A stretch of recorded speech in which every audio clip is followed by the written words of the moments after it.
Welcome to the Achieve Workplace Culture podcast and to our special series based on our new book, You Can Manage: A Practical Guide to Becoming the Manager Everyone Wants. We're about to jump into episode 5 of our 6-part series. And in our last episode, we talked about building the team. Our last 4 episodes have really focused on that people side of management.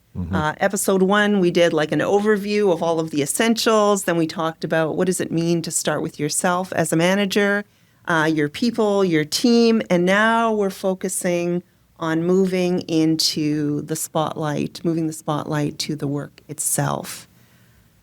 Performance has kind of become a bit of a bad word. And I think in this chapter, when I read through it, I thought you've really redeemed the word itself. You've taken it and said, this is actually a really good thing. And can you share what was behind that thinking of putting the word performance front and center in the idea of how do we advance the work? Why does performance matter so much? Yeah, well, we almost named the essential. We almost had the word performance in the essential. Now we're going to back off a little bit and really this idea of advancing the work. You have a purpose, you have a mission. Now we have to figure out ways to move that forward. How do we create the conditions for success? And we talked about, well, what we're creating the conditions for is performance, right? We can't shy away from that word. Performance is understanding what success looks like and meeting those expectations, right? Actually accomplishing the outcomes that we're looking for. And yet, performance, I'll say this, performance is not a bad word in some circles, particularly those in senior leadership, or if you're in an ownership group, because the performance of your organization is everything, right? That sounds great. Let's have more of it. Really where we see performance kind of leave a bit of a sour taste in people's mouths are kind of at the employee level or even the middle manager. Because performance has been used and I don't want to say weaponized, but it's been used in a way to really kind of create spaces of judgment and unrealistic expectation. And so, our annual performance reviews, perhaps, the whole rank and yank thing that happened decades ago, right? That's still happening today. That's still happening today, for sure. Kind of one-sided top-down performance review creates fear and uncertainty and is often very subjective and creates kind of this injustice in our organization. Just look at the news. I mean, the word performance is involved in so many mass layoffs in organizations. And so there's all this sort of, I'll say, human suffering or negative experiences that somehow get correlated with this word performance. And so it's unfortunate that we've muddied the waters, but the concept of performance is so important for a manager to be thinking about. Yeah. No, 100%. We have... Dan, actually going through this, as Dan has mentioned, we're going to call this performance. We've had lots of conversation, Dan and I, and debate over this whole idea of performance. And we talked about this a couple of casts ago as well. And the challenge with it is when we approach performance, I'll say in a more traditional way, I'll just call it that way, we make it very individualistic, right? As if it's this individual is the only contributing factor to whether or not they're successful. And we know that's not the truth. There are so many other contributing factors to someone performing well, an organization performing well, a team performing well, or an individual performing well that contribute to it. And it's not just, pull yourself up by your bootstraps, which is where I think the collision happens when you get into those performance review pieces. We're making it about an individual, but we're not really considering how the system the employee is working within operates. And we call that out in the book as far as the contributors to performance. Dan, want to take us there?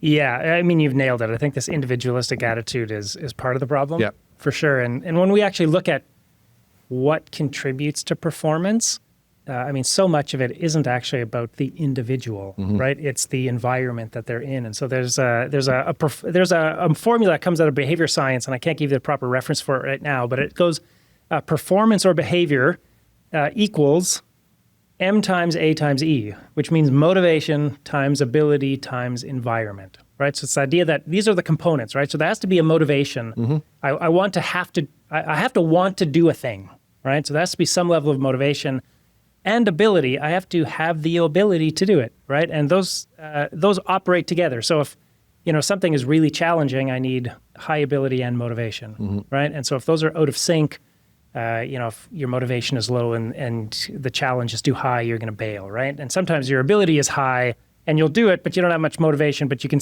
still accomplish it because your ability is high. And so those can work together. They kind of compensate for each other. But really the most important one, the one where most of the performance gains lives, is in the E. It's in the environment. Yep. Yeah. It's, if you take one person out of one team and put them in another team, you can have a low performer suddenly absolutely crushing it. It's like, well, what's going on there, right? I thought they were a low performer, and that's the language we talk about, right? We talk about, how many high potential, high performers do you have? And we label individuals, and it's like, but that low performer is suddenly a high performer. What changed? The environment changed. Now suddenly they're in a space where maybe they have clarity, right? The manager actually pays attention to them, cares for them. Their role is clear. All of these pieces are put in place, and suddenly they're excelling, right? And so it's for a manager, and this was in our first essential. It's the mindset of embracing complexity. There is a systemic element that we need to be thinking through, and how do all of these pieces play together to really unlock or create the conditions for performance for people? So that's the level that managers need to live at. Right. We often think of performance as, well, I need to give feedback, right? And it's this like very one-on-one relational communication-driven thing. And hey, that's great. Helpful feedback is fantastic for helping people grow and identifying blind spots. I would love for managers to pull back from that and spend more time thinking about what does performance look like? Let's agree on that together out in the open. Yeah. And then if it's not happening, we really, I love this, let's actually have a performance review conversation. Right. That's not about the individual, right? Let's review performance and say, okay, so this is what our expectation was, which we both agreed on together. It's not happening. So now let's talk about what those contributing factors might be. Maybe it might be motivation or ability. That's great. Let's just talk about it and identify it. But we can also identify, well, there was the lack of information or resources, or I didn't have the opportunity, or workload challenges, or there's all these other pieces that come up.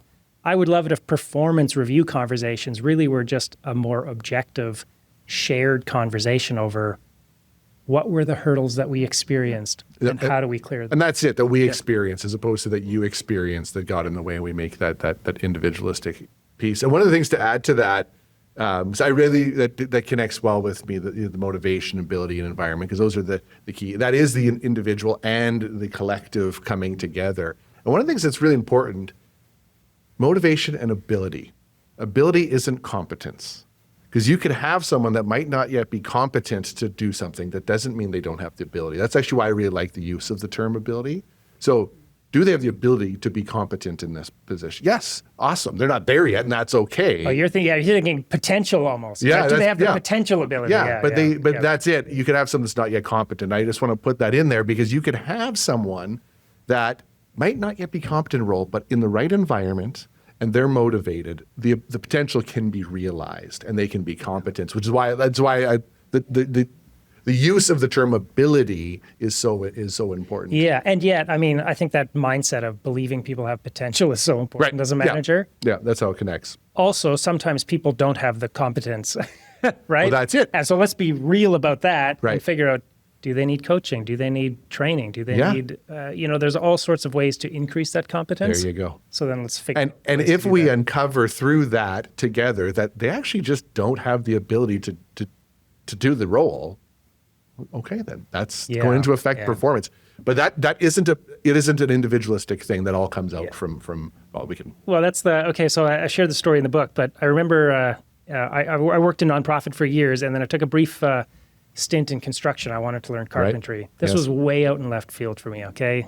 From social work environment to to a construction site. And I remember my manager, the owner of the company, was getting a little bit, he saw me kind of like just standing around, and I was thinking, right? There was the wheels were turning of like, what do I do next here? And I don't really know. And he's like, when you're standing around, I want you to be anticipating what's needed next and just start moving to the next thing. If you're waiting for someone to like cut that lumber, I just want you to move to the next thing, anticipate what's needed, and do it. Yep. And I just remember looking at him thinking, but I don't know how to build a house. Yeah, I don't know what's next. I can't anticipate what's next. I'm going to be just like making things up. You don't want me doing that. I was like, what I need is for you to help me and coach me and give me the knowledge of what the next thing is, right? And so it was like, he was expecting me to just do it. And I'm sitting there thinking, I need help. I actually need a coach in this situation. I have the potential to perform really well. And the ability. Yeah. And the ability. I need support, right? And so it's... Yeah, and I think often we're taught to believe it's part of our environment that performance is, part of it is speed, right? Like, go fast, get it done, move faster on the construction site, get it built. And yet, we're not in F1. We might watch it, but we're not in F1, right? It's not about speed. And you also, in the book, you talk about, it's not about managing performance, it's about enabling performance. And sometimes that means we actually do need to slow down and coach and take a look at the environment and what's going on in the larger context. In the book, you talk about Deming and a study around the really powerful effects of environment. Can you share with myself and with the listeners? Yeah, sure. I mean, the numbers are a little bit different based on where you read it, but Edwards Deming was really, one of the kind of the grandfather of total quality management, or you often think of him when you think of like lean manufacturing or Toyota, the Toyota way. And really early on, I mean, he was the champion and the advocate for continuous improvement, right? And I would say one of the people responsible for kind of the success of the Japanese automotive industry in the 80s. And anyway, his quote was, 94% of the problem is a systems problem, only 6% is a people problem, right? And so if we look at, hey, we're not hitting our outcomes as a team or as an organization, it's so easy to say this is a people problem. We don't have A players. We don't have high potential people. Whatever label you want to do, we need to get rid of our bottom 10%. We need to turn this over because people are the problem. And really he said and proved through his methodology that, hold on, you can keep these people, and if you change the system, they're going to perform better, right? So quit. You don't need this high turnover. Right? You don't need to rank and yank people and rate their performance and get them out. You need to figure out, how do I create the conditions and enable these people to perform because they can. Right. Yeah. I think you said your system is perfectly designed for the results that you're getting. Yeah. Right. So whatever those results are, if you aren't happy with them, look at your system. And we see that time and time again. There are those rare moments where it could be an individual thing, but it's so rare. And when you see your leaders just say, well, it's just so hard to find good people. Is it really hard to find good people? As I meet good people every day.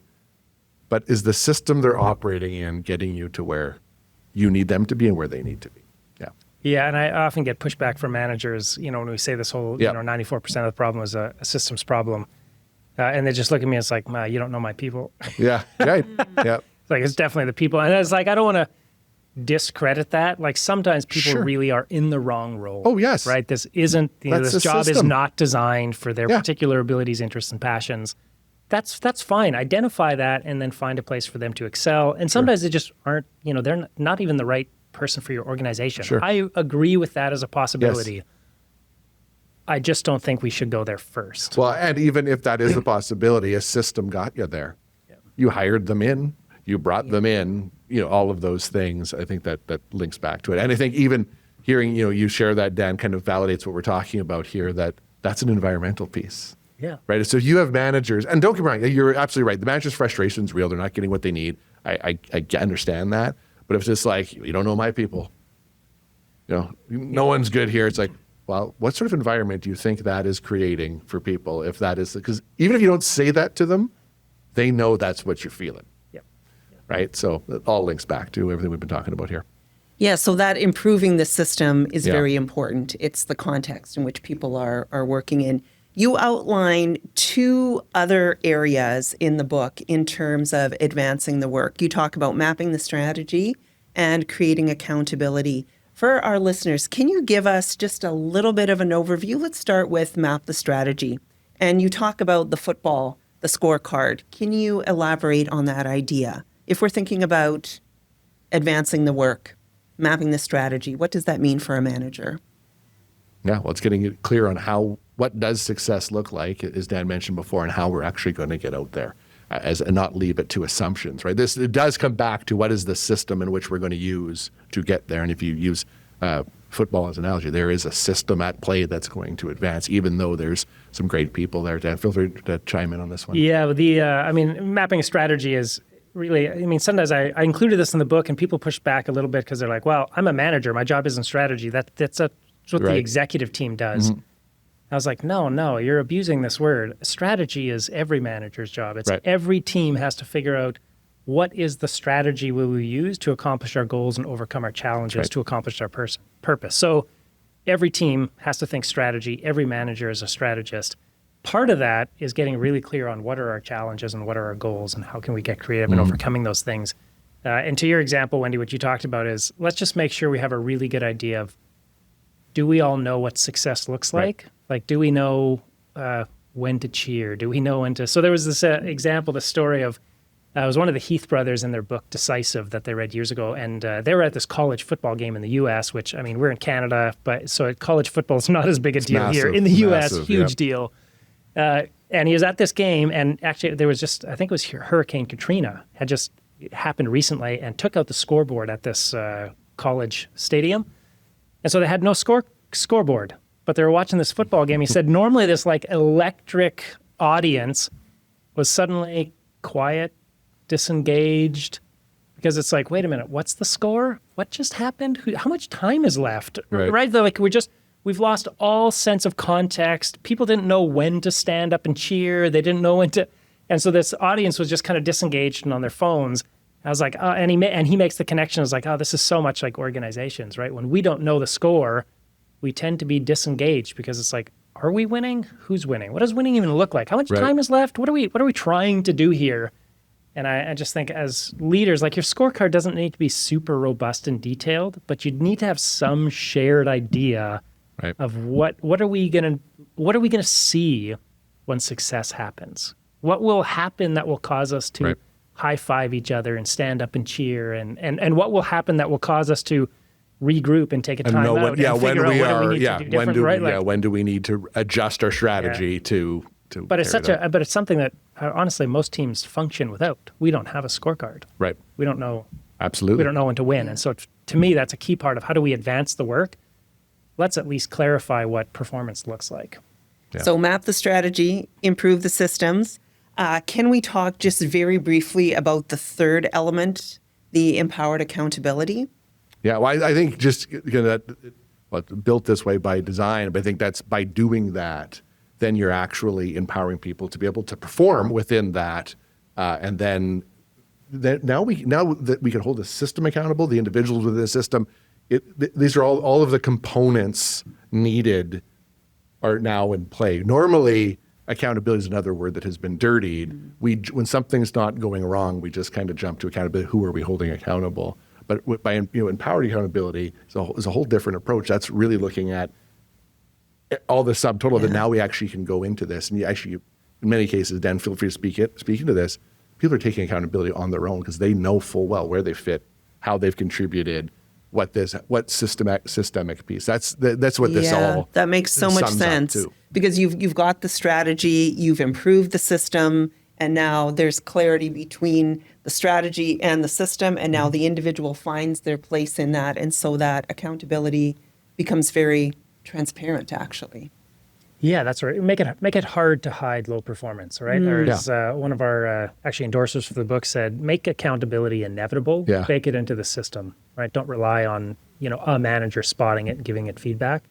And so this idea of like empowered accountability, the phrase is just recognizing empowerment and accountability often live on a bit of a spectrum, and you can be too far in either direction. Right. So sometimes in our effort to empower people, we're actually just doing absentee management. It's like, I believe in you, go for it. I believe you have potential, rah, rah. But I'm like way over here and I don't know what you're doing and I have no support to you whatsoever. If we go too far on the other side and we're just all about accountability, it can really start to feel like micromanagement and judgment, and we make it about the individual again. And so this is, again, empowered accountability is, yes, we know what success looks like. We will hold each other accountable to it, but we're also going to design a system in which it's that scorecard concept. When we achieve or when we don't, it will just be so abundantly obvious. It's there. Right? Yeah. We just, it'll prompt us to have a conversation or to do a review so that we can get better. Yeah, and if all of this is where all of this really does come together, if all of that is in play and, using the drop the ball analogy, someone would call that out and recognize why that was. And we can even have a conversation. I could see why that even happened. And none of that's about an individual. That's about a collective thing that we're doing, even if individuals taking accountability for it. So that's fantastic. For the listeners, we're not going to get into all of the practices. I'm going to mention them, and I'm going to put you on the spot again to ask you for, if you had to direct our listeners to pick one. So there's team scorecards that you talk about in the book. You have a decision-making process called deciding how to decide. You also have another decision-making process where you make it safe to try things, to take on risks, and you talk a lot about the meeting rhythm. Can you pick one of those, give a little bit of context so that our listeners have a takeaway? And if they want to fully explore those practices, they can pick up the book. Yeah, I have to just jump on what we're just talking about, and because it's so often missed, and it's something that I can miss often myself is that scorecard. Let's get crystal clear on where we're at and what are we trying to accomplish and how we're doing. So if we can't really measure against that, going back to what we talked about before, there's no clarity there. So that's where I'm going. Critical.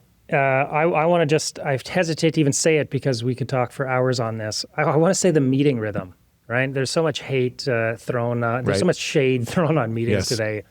And I get it. A lot of them suck. But I think whether we like it or not, they are the core backbone and structure for your communication system. They really are, right? Sometimes we have to, I remember the quote, sometimes if you want to get people on the same page, you got to get them around the same table. Now that might be a virtual table, but we have to figure out how and when do we get people together for what type of conversation. So let's, again, just like throwing a bunch of people together doesn't make them a team, putting a bunch of people in a room doesn't make that a meeting. Right.